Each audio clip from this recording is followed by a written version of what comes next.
இனி நாம் ஒவ்வொரு வசனமாக போவோம். ஒவ்வொரு வசனமாக சொல்லும்போது அவருடைய போதனையுடைய முக்கியமான பகுதி. முதலாவது, ஆவியில் எளிமையுள்ளவர்கள் பாக்கியவான்கள், பரலோக ராஜ்யம் அவர்களுடையது என்று பார்க்கின்றோம்.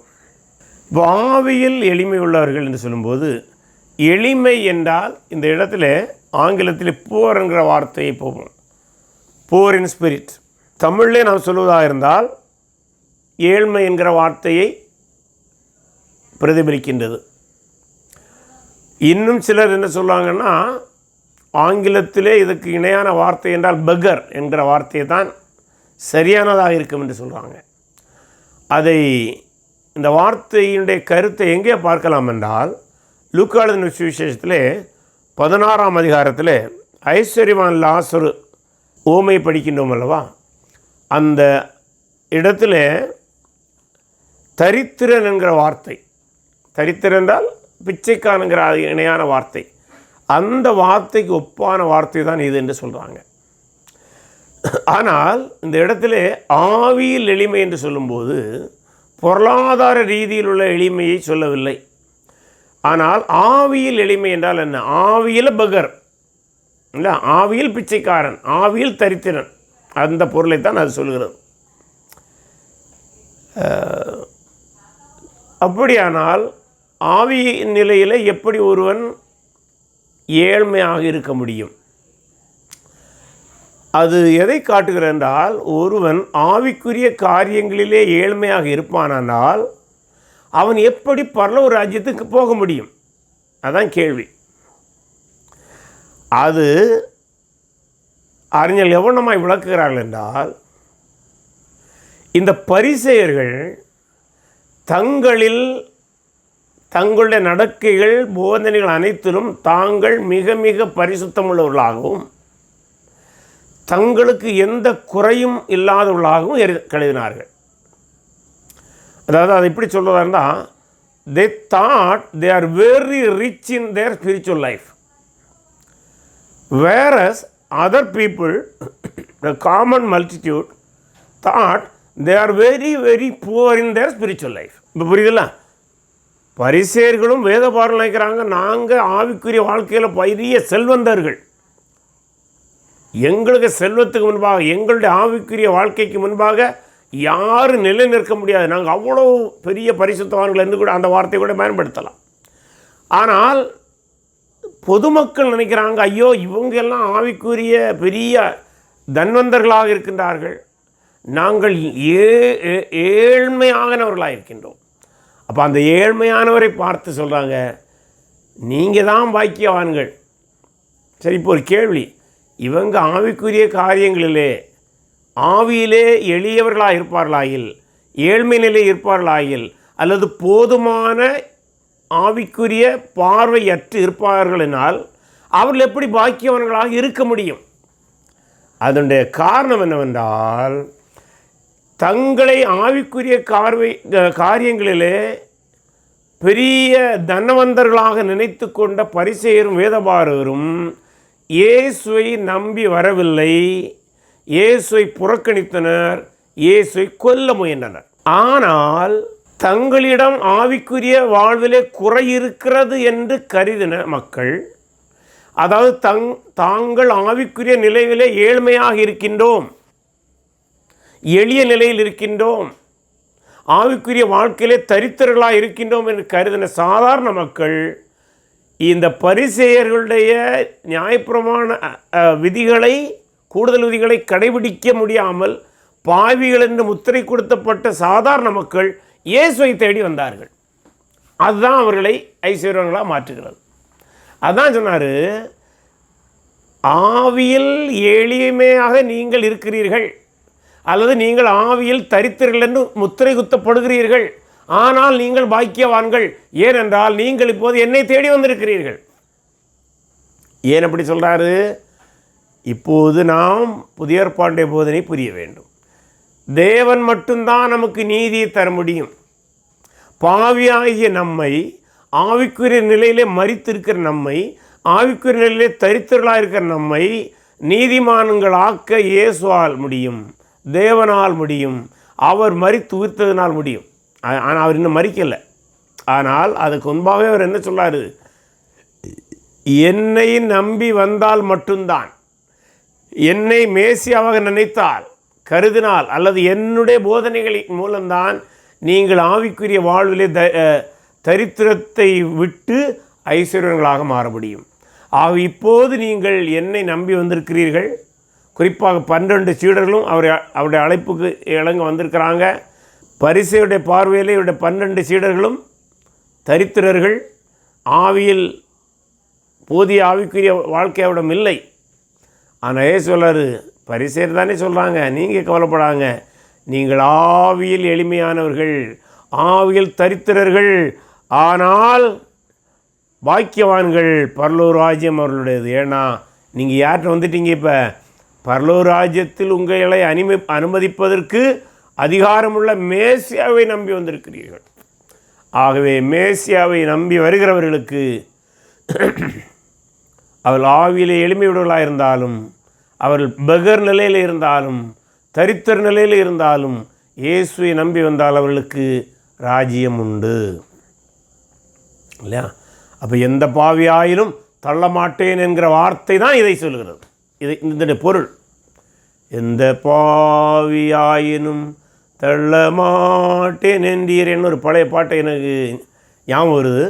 அதுதான் இங்கே நிறைவேறுகிறது. எந்த பாவியும் இயேசுவிடம் வந்தால், எந்த ஆவிக்குரிய நிலையிலும் தரித்திரனாக இருக்கிற ஒருவன் இயேசுவிடம் வந்தால் அவனுக்கு பரலோக ராஜ்யம் உண்டு.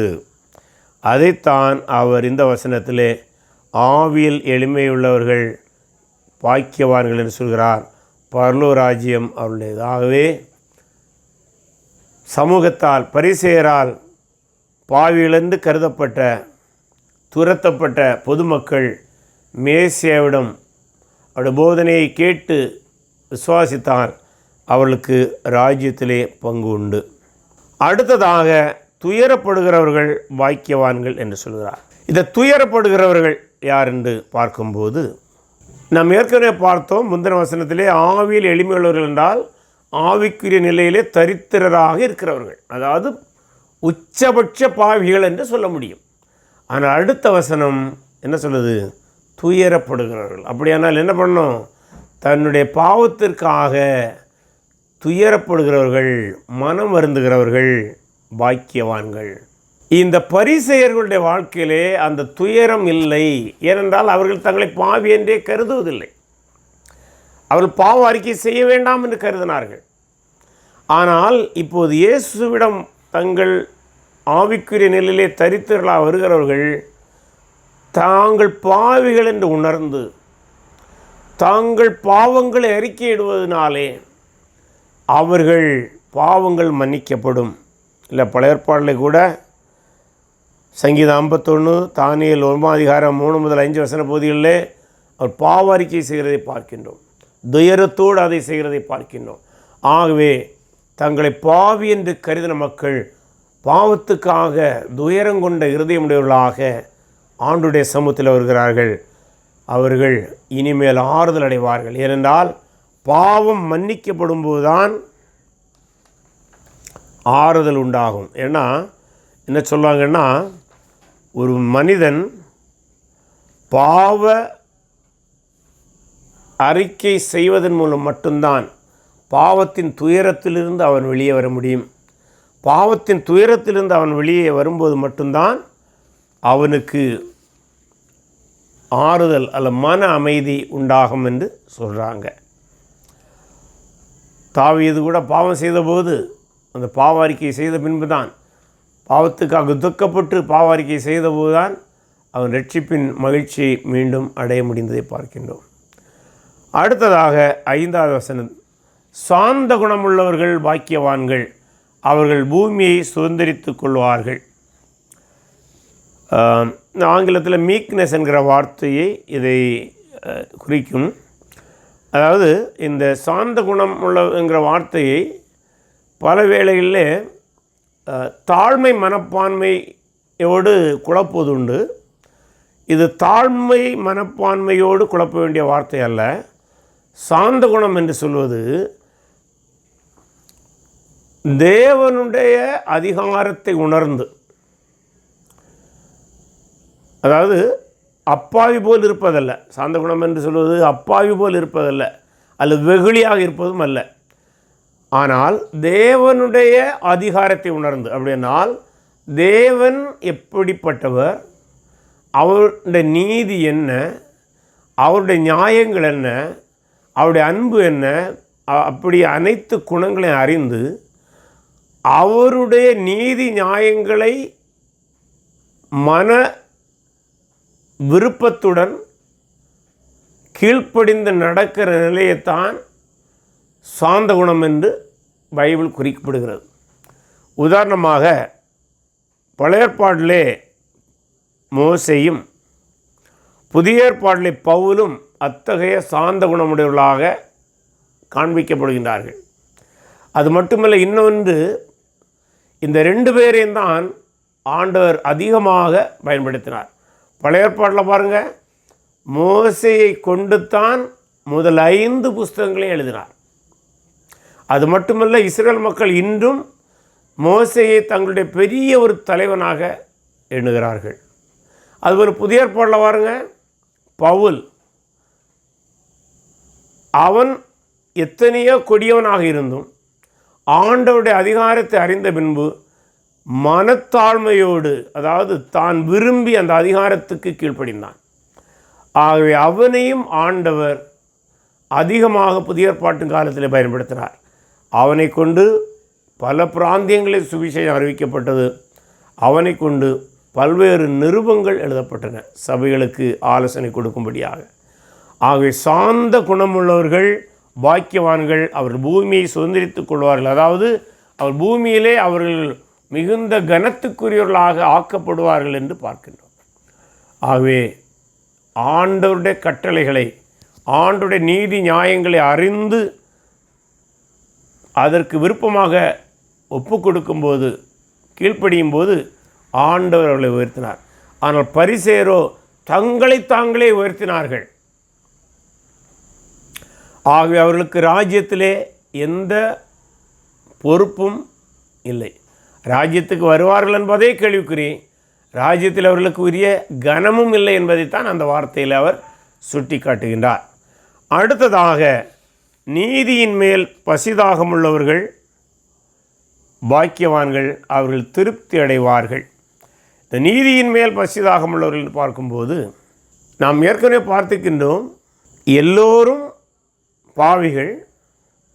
அதிலும் இங்கே இயேசுடைய போதனையை கேட்க வந்த சீடர்கள் பரிசேயரால் ஒதுக்கப்பட்டவர்கள், ஆவிக்குரியலிலே தரித்திரர்களாக இருந்தவர்கள் என்று பார்த்தோம். ஆனால் அவர்கள் இப்போது இயேசுவிடம் வந்தபடினாலே இயேசுவின் நீதி பெற்றவர்களாக, ராஜ்யத்தின் ராஜாவாகிய மேசியா அவர் இவர்களுக்கு நீதியை கொடுத்து ராஜ்யத்தில் அனுப்பக்கூடிய பாக்கியத்தை பெற்றிருக்கிறார்கள். ஆகவே கிறிஸ்துவின் நீதியால் அல்லது தேவ நீதிக்கு உரியவர்களாக இருக்கிறார்கள். பரிசேயருடைய பாதையிலே இவருடைய நீதி இல்லை. ஆனால் தேவனுடைய பார்வையிலே அவருடைய போதனைக்கு கீழ்ப்படுகிறவர்கள், அவருடைய போதனையை பின்பற்றுவர்கள் நீதியை பெறுகிறார்கள்.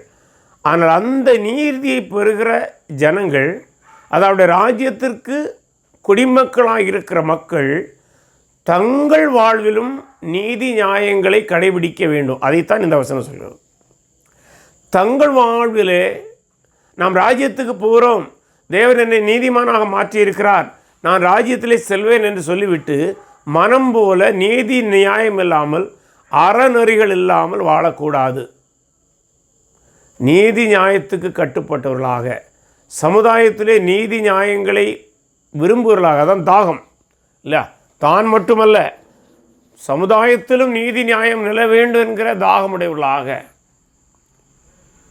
ராஜ்யத்தின் குடிமகன் இருக்க வேண்டும். பல வேளைகளில் கிறிஸ்தவர்கள் சமுதாயத்தில் நடக்கிற நீதி நியாயங்களை குறித்து கவலைப்படுவதில்லை. அதெல்லாம் அரசியல்வாதிகளுடைய வேலை என்று நினைக்கின்றார்கள்.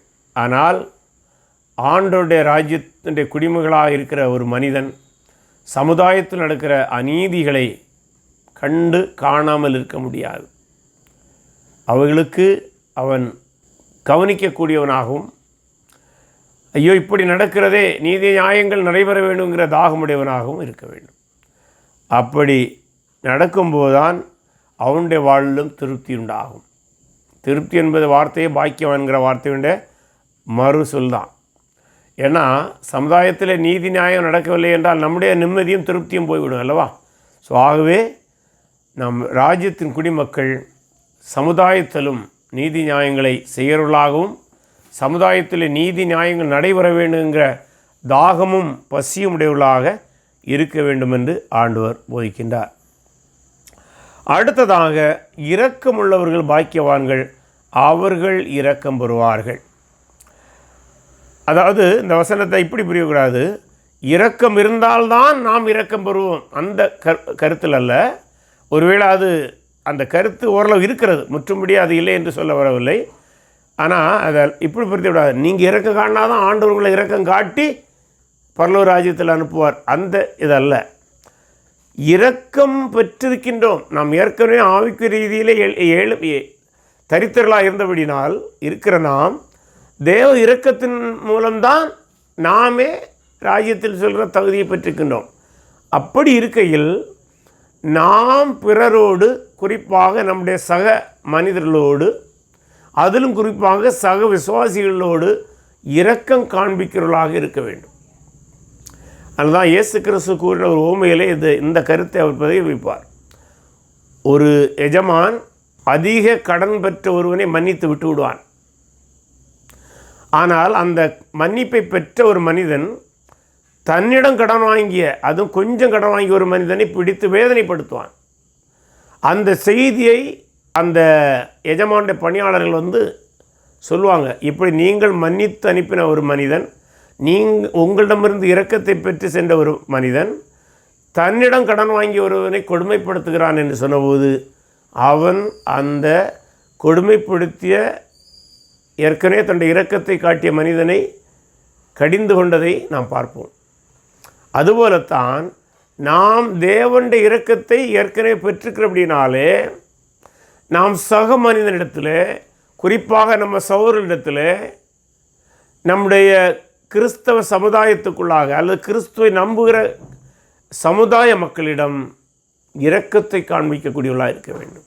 ஆகவே தான் இரக்கமுள்ளவர்கள் பாக்கியவான்கள், அவர்கள் இரக்கம் பெறுவார்கள். அதாவது மேலும் இரக்கம் பெறுவார்கள் என்று நாம் அதை புரிந்து கொள்வது சரியாக இருக்கும்.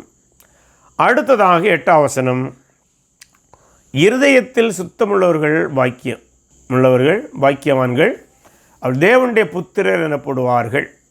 இருதயத்தில் சுத்தமுள்ளவர்கள் பாக்கியவான்கள், அவர்கள் தேவனை தரிசிப்பார்கள். இது ஒரு கொஞ்சம் நுட்பமான ஒரு வசனமாக இருக்கிறது. ஆவிக்குரிய நிலையில் ஏற்கனவே அவன் தரித்திரனாக இருப்பான் என்றால் அவன் எப்படி இருதயத்தில் சுத்தமாக முடியும்?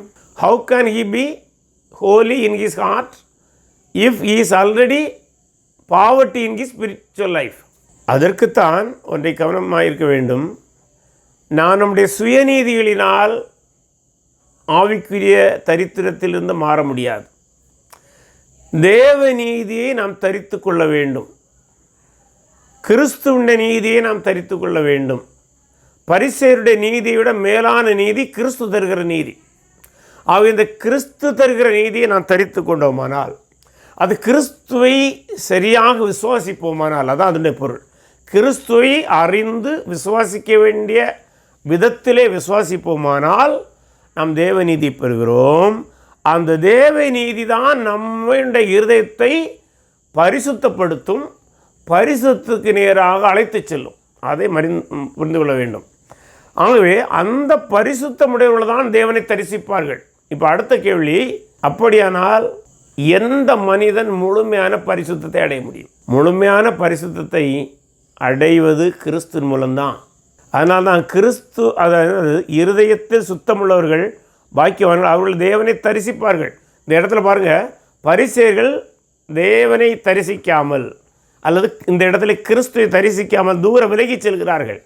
ஆனால் பாவிகள் என்று கருதப்பட்டவர்கள் இயேசுவிடம் வந்து அந்த வருகிறதுனால் அவருடைய இருதயங்கள் பரிசுத்தப்படுத்தப்பட்டு, அவருடைய போதனையினால் அவருடைய இருதயங்கள் பரிசுத்தப்படுத்தப்பட்டு, இயேசு கிறிஸ்துவின் மேல் வைக்கிற விசுவாசத்தினால் பரிசுத்தப்படுத்தப்பட்டு, அவர்கள் தேவனை தரிசிப்பார்கள், இயேசுவை தரிசிப்பார்கள் இல்லையா, இயேசுவோடு இருப்பார்கள். அப்போ என்ன அர்த்தம்? இந்த முக்கியமாக இந்த 12 சீடர்களை பார்த்து பேசும்போது அது ரொம்ப கவனமாக இருக்க வேண்டும். நீங்கள் கிறிஸ்துவோடு இருப்பது நீங்கள் இருதயத்தில் சுத்தமுள்ளவர்கள் என்பதற்கு சான்று. அது மட்டுமல்ல, நீங்கள் இப்போது தேவனை தரிசித்து கொண்டு தான் இருக்கிறீர்கள். இதோடு நில்லாமல் பரலோக ராஜ்யத்தில் அவரை தரிசிப்பீர்கள், நித்தியமாக அவர்களை தரிசிப்பீர்கள். அதைத்தான் இந்த வசனம் சொல்ல வருகிறது. ஆகவே நம்முடைய இருதயங்களிலே கிறிஸ்து நம்மை பிரகாசிப்பிக்க வைக்க வேண்டும்.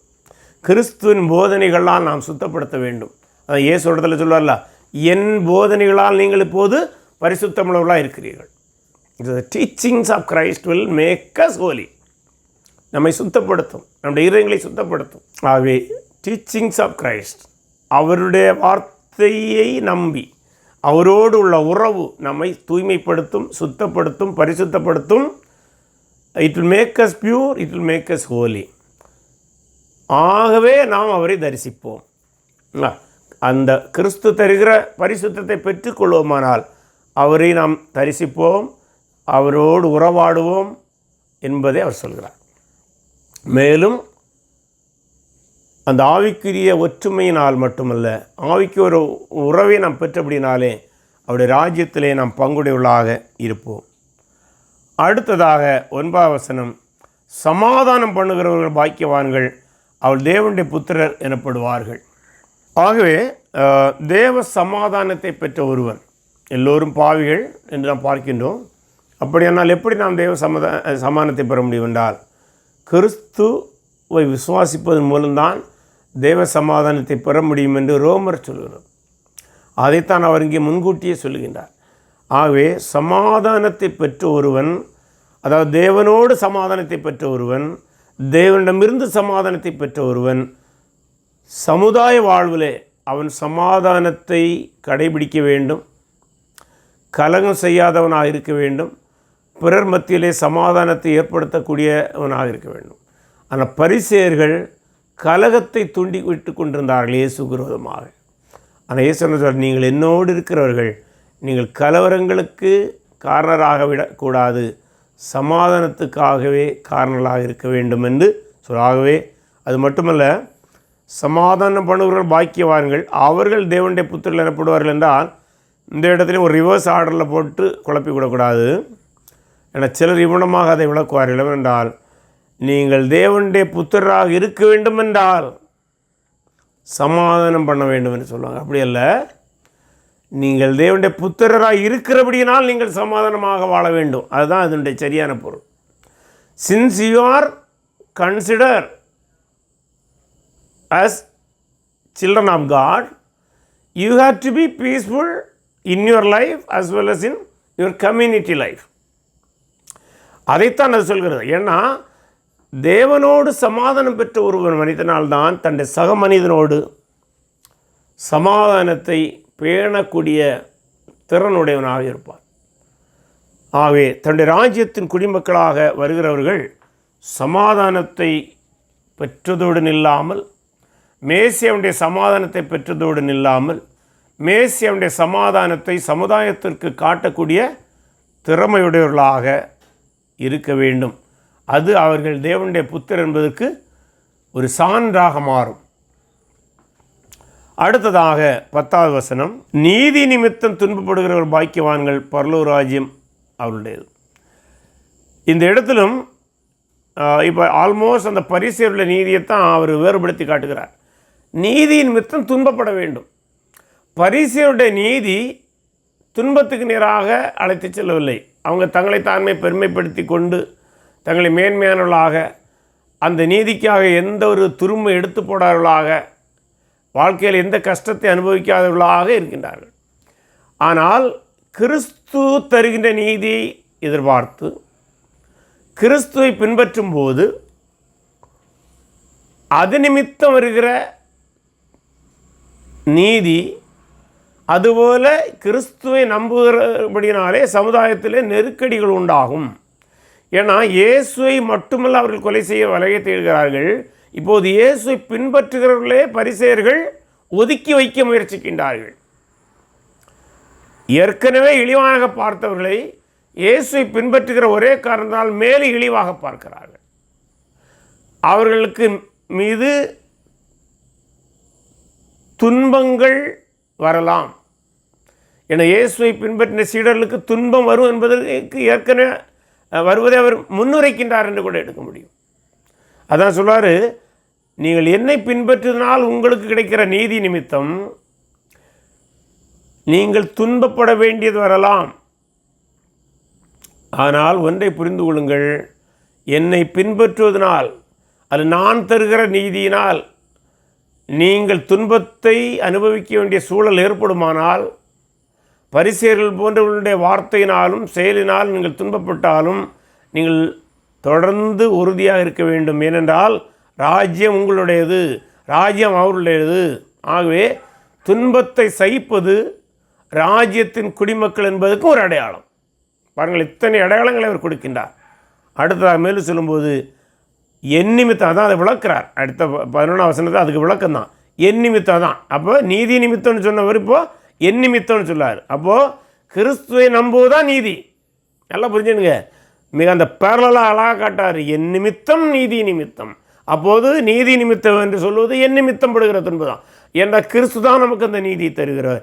என் நிமித்தம் உங்களை நிந்தித்து துன்பப்படுத்தி பலவித தீமையான மொழிகளையும் உங்கள் பேரில் பொய்யாய் சொல்வார்களானால் பாக்கியவன்களாயிருப்பீர்கள்.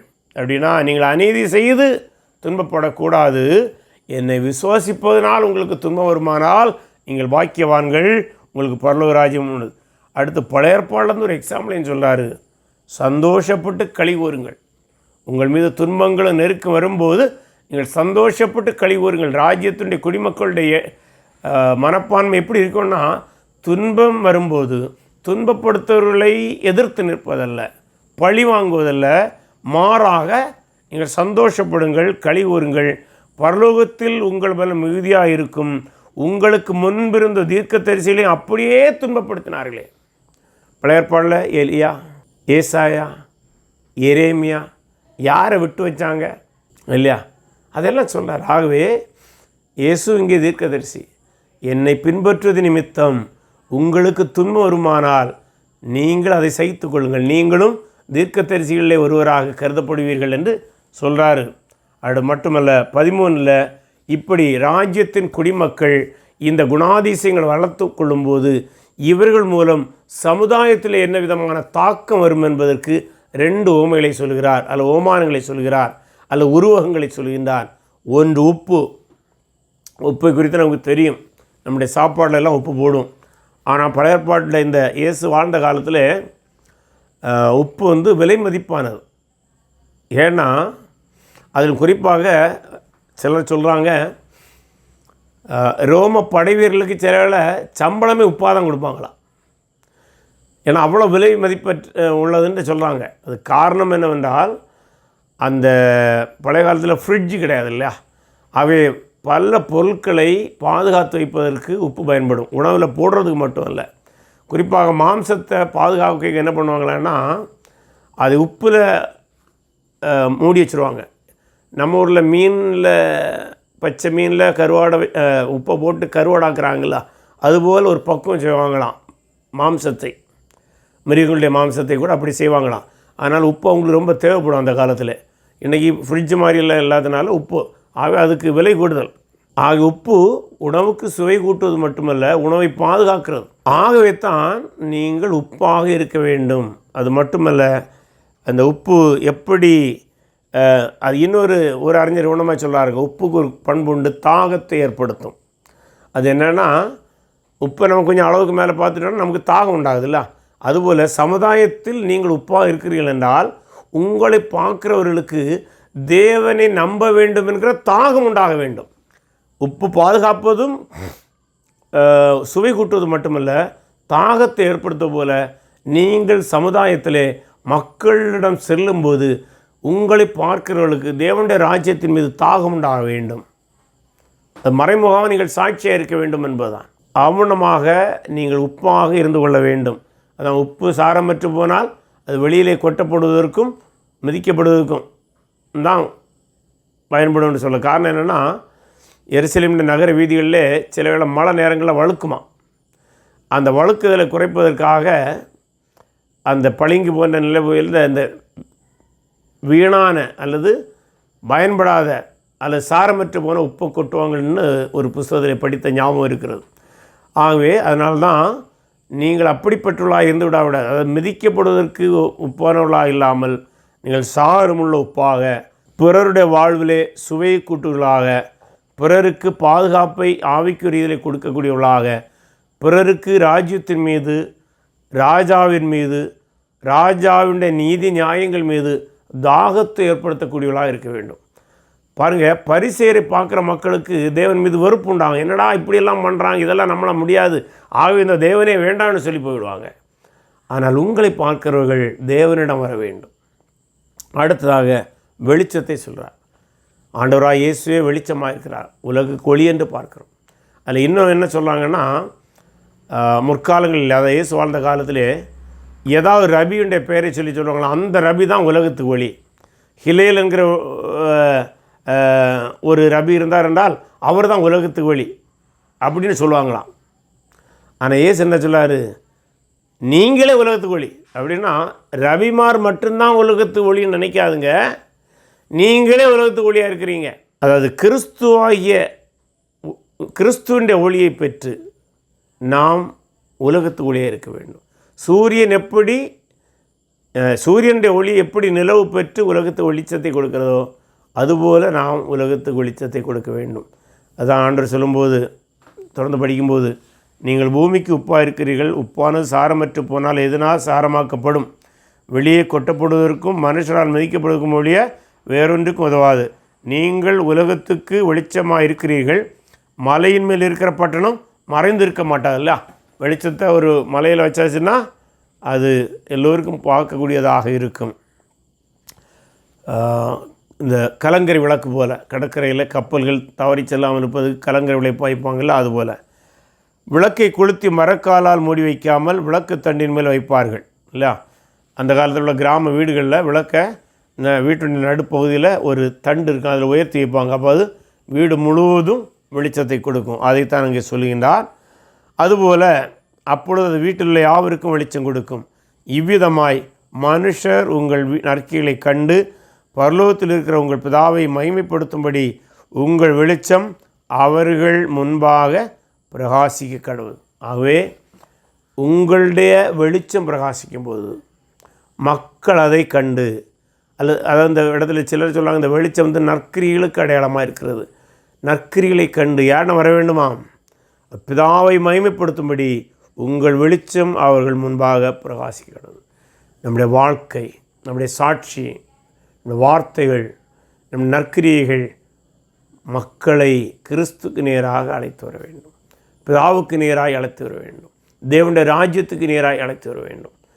இவ்வளமான குணாதிசயங்களை ராஜ்யத்தின் மக்கள் வளர்த்தி கொள்ள வேண்டும் என்று ஆண்டவர் இந்த இடத்திலே ஆலோசனை கொடுக்கின்றார்.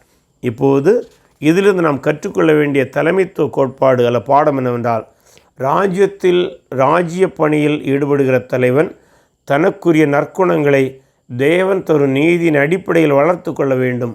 அப்போது அவன் பிரகாசிக்க முடியும், உப்பாக இருக்க முடியும், சமுதாயத்திலே தாக்கத்தை ஏற்படுத்த முடியும், தேவனை நோக்கி மக்களை இழுத்து கொள்ள முடியும். இப்போது இதில் உங்களுடைய கருத்துக்கள் இருக்குமானால் நீங்கள் பகிர்ந்து கொள்ளலாம்.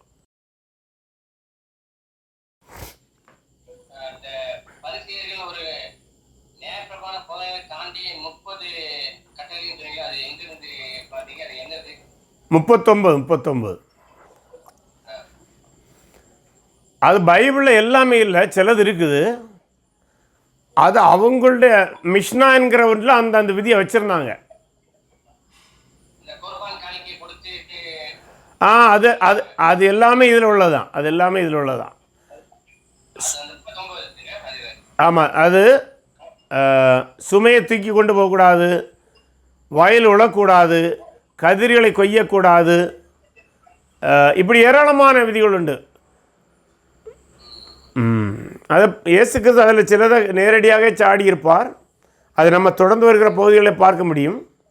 30 39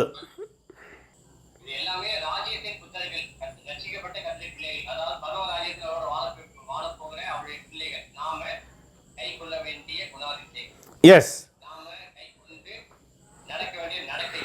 ஆமாம். அதாவது ராஜ்யத்தின் குடிமக்களாகிய நாம் இந்த விதமான குணாதிசயங்களை பிரதிபலிக்க வேண்டும்.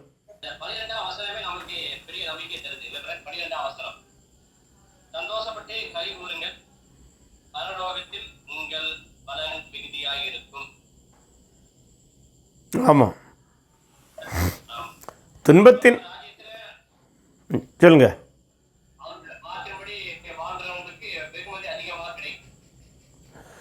இந்த இடத்துல அந்த துன்பத்தை சகிப்பதுக்கும் போது சொல்றாரு.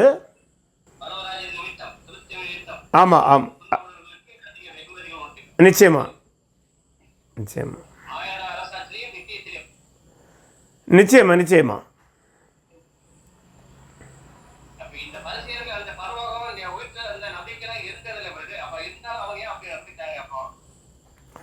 அதான் அவங்க தேவனுடைய நீதியை நிறைவேற்றுவதற்கு பதிலாக தங்கள் சுயநீதி போதும் என்று கருதுனதான் பெரிய தவறு. அந்த சுயநீதியின் நிமித்தம் அவர்கள் கிறிஸ்துவை புறக்கணித்தார்கள்.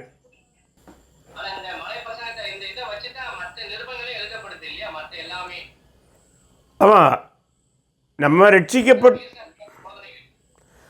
ரட்சிக்கப்பட்டோம் என்று சொல்லும் போதே நாம் ராஜ்யத்தின் குடிமக்களுக்குரிய தகுதியை பெற்று விடுகிறோம் அல்லவா? ஆகவே ராஜ்யத்தின் குடிமக்களுக்குரிய அந்த குணாதிசயங்களை நாம் வளர்த்து கொள்ள வேண்டும்.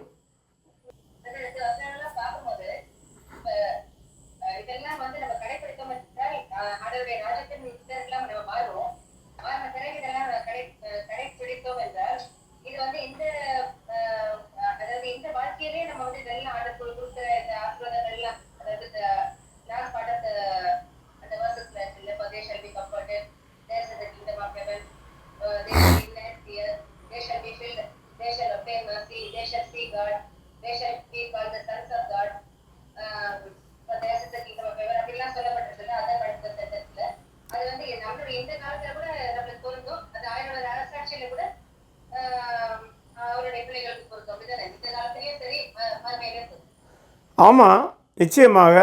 நாம் அதாவது இந்த குணாதிசயங்கள் நம்மளை ராஜ்யத்தில் கொண்டு சேர்க்கிறதில்ல. இந்த ராஜ்யத்தின் குடிமகளாக இருக்கிற நாம் இந்த குணாதிசயங்களை வளர்த்து கொள்ள வேண்டும்.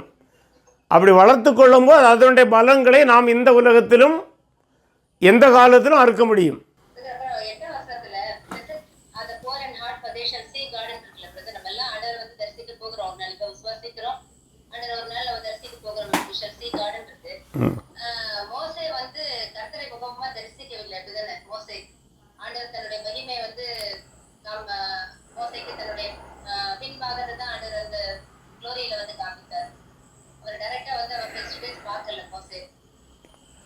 இல்லை, இது அந்த இதோடு இதை ஒப்பிட வேண்டாம். அது வேறு ஆங்கிளில் சொல்லப்படுகிற ஒரு கருத்து.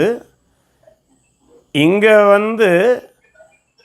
அந்த வார்த்தை we will have a fellowship with Godங்கிற கருத்தை தான் அது வலியுறுத்த வருகிறது. எஸ், அதாவது we can நாம் தேவனுடைய வார்த்தைகள் மூலம் தரிசிக்க முடியும், தேவனோடுள்ள உறவின் மூலம் தரிசிக்க முடியும். அந்த அடிப்படையில் தான் இங்கே இப்போது பேசப்படுகிறது. அது இன்னும் நுட்பமாக போனால் இந்த குணாதிசயம் உடையவர்கள் இப்போது இயேசுவை தரிசித்து கொண்டிருக்கிறாங்க. ஜீசஸ் இஸ் விசிபிள், இயேசு பூமியில் இருக்கிறாங்கல்ல, அந்த கருத்தையும் அவர் மறைமுகமாய் சுட்டி காட்டுகிறார். ஆகவே மோசேயுடைய அதை கொண்டு இப்போ நமக்கு புத்தன கன்ஃபியூஷன் வந்துவிடும் சில வேலை. ஸோ அதனால் அதையும் இதையும் பார்க்க வேண்டாம். It also includes spiritual fellowship with God. At the same time, they are physically seeing Jesus Christ. நாமும் ராஜ்யத்தில் இயேசுவை தரிசிக்க முடியும்.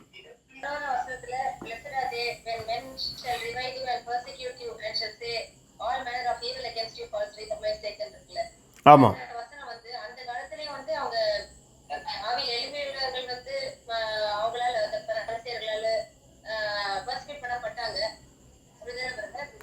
இல்லை, ஆவியில் எளிமையுள்ளவர்கள் இல்லை. அந்த இடத்துல தீர்க்க தரிசிகளை அவர்கள் துன்பப்படுத்தினதை பார்க்கிறோம்.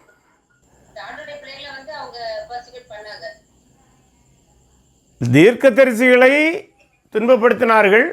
அதுபோல் நீங்களும் துன்பப்பட வேண்டிய வரலாம் ராஜ்யத்து நிமித்தம்.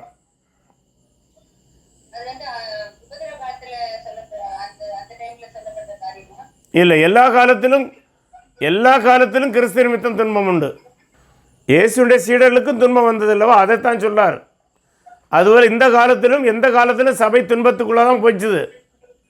ஆக இது உபத்திரம் அல்ல, இது ஜெனரலாக இயேசுவின் நிமித்தம் துன்பப்பட வேண்டிய வரலாம் என்கிறதை சொல்கிறார். சொல்லுங்க சிஸ்டர்.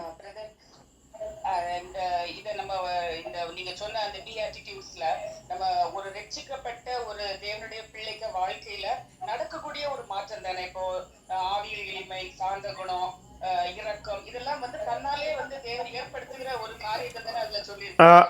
அதாவது ஆவியில் எளிமை என்பது it's a very beginning stage. அதாவது ஆவியில் எளிமை என்பது ஒரு விதத்தில் சொல்லுவா இருந்தால் அன்சேவ்டு ஸ்டேட் சொல்லுது. ஆனால் அன்சேவ்டு ஸ்டேட்டில் உள்ளவங்க பாக்கியவான்கள்னு என்ன அர்த்தம்னா, நான் அதான் சொன்னேன்ல, இந்த பரிசேயர்கள் இவர்கள் ஆவிக்குரிய ரீதியிலே தரித்திரர்கள், பாவிகள் என்று ஒதுக்கிற மக்கள் கிறிஸ்துவுடன் வந்தபடினாலே அவர்கள் பாக்கியவான்கள். ஸோ அது அந்த சேவிங் கண்டிஷனை சொல்லுகிறது.